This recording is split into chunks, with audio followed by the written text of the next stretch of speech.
The Hitchhiker from the Grave. On a quiet stretch of highway through the heart of Colorado, a trucker named Jack Monroe was hauling along in his semi-truck late into the night.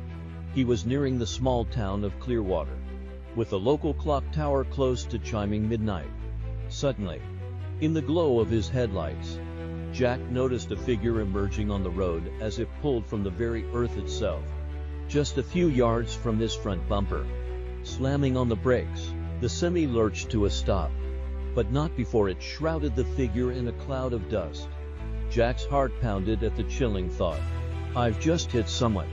Preparing to leap out and face the grim scene, Jack was startled by the sudden appearance of a woman beside his vehicle, dressed in a dark skirt suit with her hair unfurled around her shoulders. She appeared to be around 40 years old. She opened the door and, with a calm, insistent voice, she asked, "Could you please take me to the town's cemetery?" Jack couldn't recall wanting to refuse, but as an enveloping haze clouded his judgment, he found himself unable to resist. When he came to, the woman was silently sitting in the passenger seat, her presence filling the cab with an eerie unease. The truck's engine was struggling, and Jack could barely keep his eyes on the road, let alone glance at the mysterious passenger, whose aura exuded an unnatural and unsettling feeling. Finally, summoning every ounce of courage, Jack turned to look at her. Her eyes locked onto his, but it was the large, freshly gaping wound in her forehead that froze him, a rivulet of blood seeping down her unfazed face, revealing the grisly details beneath. Rooted to his seat, Jack felt a paralyzing force holding him as he drove blindly into the night. His journey was a surreal haze, a waking nightmare unfolding before him.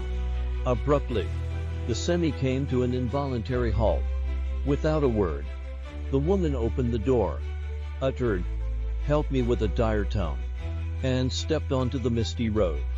Following her as if programmed, Jack walked behind her to the back of the truck, where she commanded him to retrieve it.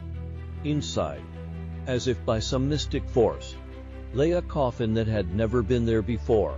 The truck had stopped on its own accord at the edge of the Clearwater Cemetery.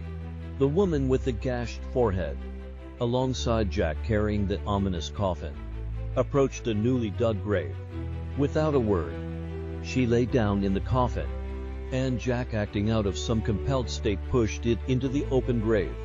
Her body fell against the earthen wall as he threw the lead down after her, grabbing a shovel that lay nearby to cover the grave haphazardly.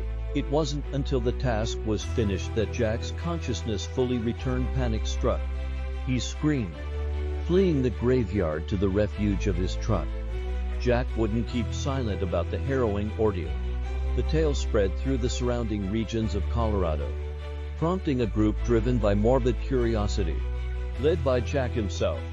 Back to the cemetery, they located the grave with relative ease, led by memories that Jack wished he could forget. Where he anticipated an open grave and a toppled coffin, there was a neat mound of freshly turned earth. The displaced tombstone read, "Elaine Richardson, January 14, 1951, September 1, 1990.